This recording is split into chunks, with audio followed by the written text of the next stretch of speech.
आज का पहला प्रश्न है, केंद्र और राज्य के बीच शक्तियों का विभाजन किस देश के संविधान से प्रेरित है? The division of powers between the centre and the state is inspired by the constitution of which country? तो आपसे प्रश्न ये पूछा जा रहा है कि केंद्र और राज्य के बीच शक्तियों का विभाजन आपने पढ़ा होगा। इसे भाग 11 में, जो हमारे संविधान के भाग 11 है, यहाँ पे बताया गया था कि संघ और राज्य के बीच संबंध कैसे होंगे, क्या होंगे। तो इसका पहले तो सही उत्तर जान लेते हैं। तो ये हमारा संविधान में कनाडा के संविधान से लिया गया है। आप इसको याद रखें, कनाडा। केंद्र और राज्य के बीच शक्तियों का जो विभाजन है वो कनाडा से लिया गया है। अब क्या है कि कानून बनाने की जब बात आती है तो विधायी संबंध, प्रशासनिक संबंध और वित्त संबंध है जिस पर हम कानून बनाते हैं। तो सबसे पहले आता है विधायी संबंध, आर्टिकल 245 से 255 तक है। फिर प्रशासनिक संबंध है 256 से 263 और वित्त संबंध है 264 से 293। यहाँ पे 3 लिस्ट बनते हैं। एक संघ सूची होती है, एक राज्य सूची होती है और एक समवर्ती सूची होती है। आपने पढ़ा होगा कि संघ सूची में केंद्र को कानून बनाने का अधिकार है, राज्य सूची में राज्य को कानून बनाने का अधिकार है और समवर्ती सूची में जो विषय है उस पर केंद्र और राज्य दोनों को बराबर अधिकार होता है। और केंद्र के पास असीम शक्तियां होती हैं, तो केंद्र अपना राज्य के मिलकर भी कानून बना सकता है और अपने देश के हित में केंद्र सरकार कानून बना सकती है। तो ये समवर्ती सूची, और इसमें विषयों की संख्या आप जैसा कि जानते हैं कि 47 थी, बाद में बढ़कर फिर 52 हो गई है। नेक्स्ट क्वेश्चन की तरफ आते हैं कि भारत में संसदीय शासन प्रणाली कहां से ली गई? पार्लियामेंट्री सिस्टम की बात हम कर रहे हैं। ये पार्लियामेंट्री सिस्टम कहां से लिया गया है? From where has the parliamentary system of government been adopted in India? तो ये हमारे संविधान में ब्रिटेन के संविधान से लिया गया है। ब्रिटेन में पार्लियामेंट्री सिस्टम है और वहां से हम लोगों ने इसे अपनाया और अपने देश के संविधान में से दिया है। हमारे यहाँ एकल नागरिकता की बात होती है, सिंगल सिटीजनशिप है। ये भी हम लोग ब्रिटेन के संविधान से लिया गया है। नेक्स्ट क्वेश्चन की तरफ हम लोग आ रहे हैं और ये कह रहा है कि भारतीय संविधान में सर्वोच्च न्यायालय की व्यवस्था किस देश से ली गई है? The system of supreme court has been taken from which country in the Indian constitution? तो देखिए, एक बात मैं आपको बता दूं कि सुप्रीम कोर्ट की जो अवधारणा है ये हमारे अमेरिका के संविधान, यूएसए के संविधान से प्रेरित है, वहां के संविधान से ली गई है। आप जब भी कोई न्यायालय की बात से संबंधित कोई प्रश्न आए तो आप समझिएगा कि यह अमेरिका के संविधान की बात हम लोग कर रहे हैं और वहां के संविधान से लिया गया है।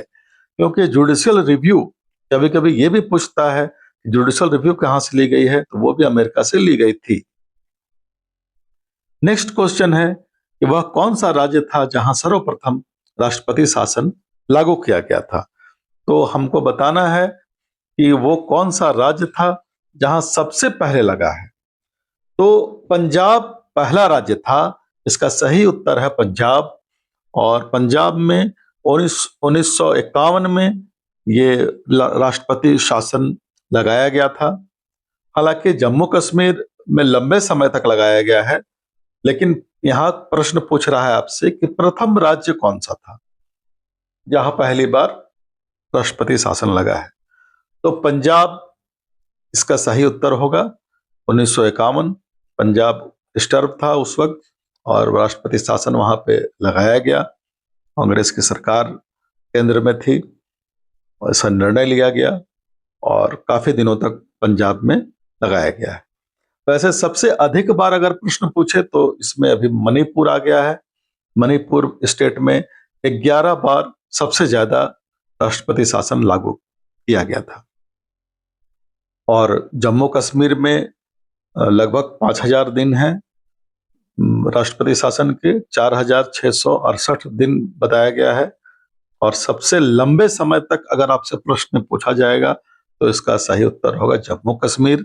अगर पहला बार पूछा जाएगा तो इसका सही उत्तर होगा पंजाब। और सबसे अधिक बार अगर प्रश्न पूछता है कि सबसे अधिक बार कहाँ लगाया गया था, तो ये मणिपुर है। तीनों क्वेश्चन 3 तरह के हैं, इसमें राष्ट्रपति शासन से संबंधित हैं।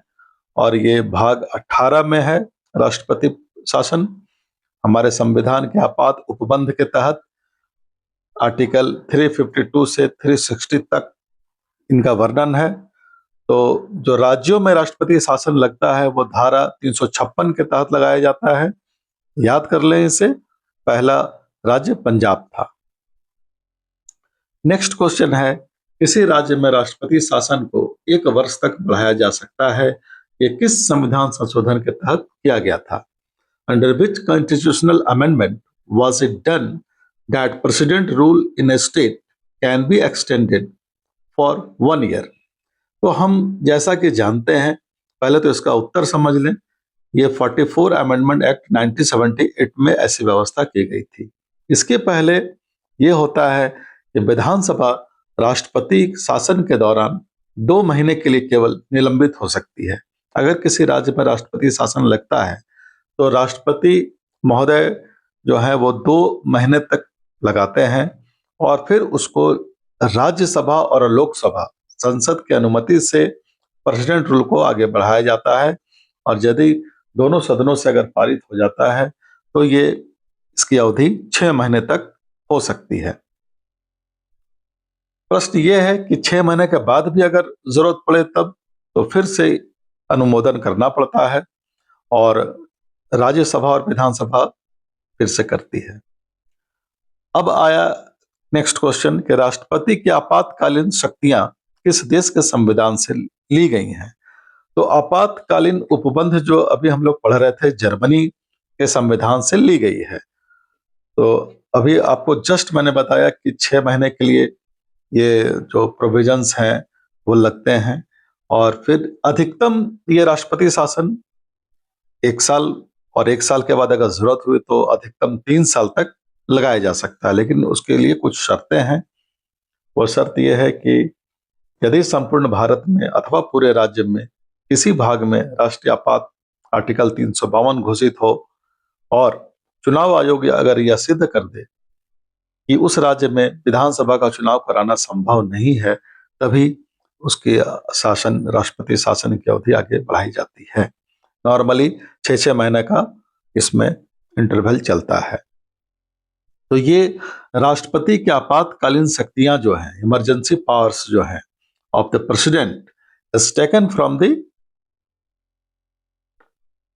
किस कंट्री की बात कर रही है यहाँ पे? तो अभी हम लोग पढ़े हैं कि जर्मनी के संविधान से यह आपात उपबंध लिया गया है। आप इसको याद रख लीजिएगा, ये जर्मनी है। और जर्मनी का जो संविधान है वहां पर इस तरह का लिए गए हैं, वहां पर उल्लिखित है। हमारे भी संविधान में इसको अपनाया गया है, संविधान सभा के द्वारा और प्रारूप समिति के द्वारा इसको संविधान में जगह दी गई है। ये राष्ट्रपति के आपातकालीन जो प्रोविजंस है 352 से 360, ये भाग 18 में है, प्रेसिडेंट रूल है। और 360 की बात करें तो 360 वित्तीय आपातकाल से है और भारत में अभी तक नहीं लगाए गए हैं। 352 राष्ट्रीय आपातकाल की घोषणा, इमरजेंसी जिसको हम लोग बोलते हैं, अगर कोई युद्ध है, कोई आंतरिक गड़बड़ी है, कुछ है, तो उस पर ये लगाया जा सकता है। राष्ट्रपति शासन भी जब राज्यों में तंत्र विफल होते हैं तब लगाए जाते हैं। भारतीय संविधान का मूल अधिकार क्या था, मूल आधार क्या था? बेसिक कंसेप्ट जो है वो, what was the basic foundation of the Indian constitution? तो जैसा कि हम लोग पढ़ चुके हैं, भारत शासन अधिनियम को और भारत शासन अधिनियम 1935 ही था जो भारतीय संविधान का मूल अधिकार था। यहाँ यहाँ से प्रभावित हुए हैं हमारे भारतीय संविधान, और संविधान की प्रमुख बातें यहीं से ली गई हैं। बहुत सारे अनुच्छेद यहाँ से लिए गए हैं, लेकिन भारत शासन अधिनियम में प्रस्तावना का अभाव था, प्रस्तावना इसमें नहीं था, तो भारतीय संविधान में प्रस्तावना अलग से बनाया गया और जोड़ा गया उसको। तो अधिकतर जो है वो भारत शासन अधिनियम से ही प्रभावित है। 1935 शासन करने के अधिनियम बनाए गए थे, और जो जरूरत पड़ रहे थे उस वक्त, तो इस तरह का नियम बनाया गया। क्रिप्स मिशन अगर हम ऑप्शन में देखते हैं तो ये 1942 की बात है। क्रिप्स मिशन और भारत छोड़ो आंदोलन 1942 की बात है। और जो क्रिप्स मिशन है वो आया था यहाँ पे आज़ादी के लिए, और सविनय अवज्ञा आंदोलन ये गांधी जी के सिविल डिसोबीडियंस मूवमेंट से है। तो इसका सही उत्तर होगा भारत शासन अधिनियम 1935 के तहत भारतीय संविधान का मूल आधार बनाया गया था। भारत के संविधान को बनाने में 2 वर्ष 11 माह और 18 दिन लगे थे, तब जाकर हमारा संविधान तैयार हुआ था। इसके लिए एक प्रारूप समिति बनाई गई थी, और जैसा कि आप जानते हैं कि प्रारूप समिति के सदस्यों की संख्या 7 थी, और इसके अध्यक्ष डॉक्टर भीमराव अंबेडकर थे। हमारे संविधान की विशेषता है कि ये लिखित है और काफी बड़ा है, विस्तृत संविधान है। इसमें सभी बातों का जिक्र मिलता है, वर्णन किया गया है। ये बहुत ही इम्पोर्टेंट है हमारे संविधान के विषय में। ये सबसे बड़ा संविधान है, लिखित संविधान है, 395 अनुच्छेद हैं इसमें। अब आइए आगे की ओर चलें। तो समवर्ती सूची की धारणा किस देश के संविधान से ली गई थी? The concept of concurrent list was taken from the constitution of which country? तो जैसा कि हम जानते हैं कि समवर्ती सूची जो कंकरेंट लिस्ट है ये ऑस्ट्रेलिया के संविधान से ली गई है। समवर्ती सूची ऑस्ट्रेलिया, याद रखिएगा। तो यहाँ पे मैं बता दूं आपको कि जो कानून बनाने का अधिकार है, जो राज्य और केंद्र में शक्तियों का जो विभाजन किया गया है, कि आप किन किन विषयों पर केंद्र सरकार कानून बना सकती है, किन विषयों पर राज्य सरकार कानून बना सकती है, तो ऐसे विषयों की संख्या यहाँ पे समवर्ती सूची में 47 से बढ़कर 52 हो गई है, और ये अमेंडमेंट एक्ट के तहत इसको किया गया है। अब बात हम करें तो इसमें सबसे पहला है केंद्र सूची। केंद्र सूची के तहत जो है केंद्र से संबंधित सभी विषय हैं, जैसे रक्षा, परमाणु ऊर्जा, डाक, रेलवे, सीबीआई, ये जो सेंटर से जो संबंधित हैं ये सारे विषय आते हैं इसमें। राज्य में आपसे संबंधित जो पूछे जाते हैं, राज्य के कृषि हैं, और जो राज्य से जुड़े हुए जो मसले होते हैं जिसमें राज्य को अधिकार दिया गया है, उत्पाद हो गया, जो विषय इस तरह के, तो ये राज्य सूची में है। और समवर्ती सूची में आप जैसे कि शिक्षा हो गया और वन हो गया, ये सब पर्यावरण, जीव जंतुओं का संरक्षण, उससे संबंधित अगर कोई कानून बनाना है तो वो समवर्ती सूची में लिया गया है। इसके अलावा केंद्र पावरफुल है, किसी भी विषय पर संविधान में ऐसा ताकत दिया गया है केंद्र सरकार को कि वो राज्य के भी किसी विषय पर चाहे तो वो बना सकती है, और केंद्र को सुप्रीम माना गया है।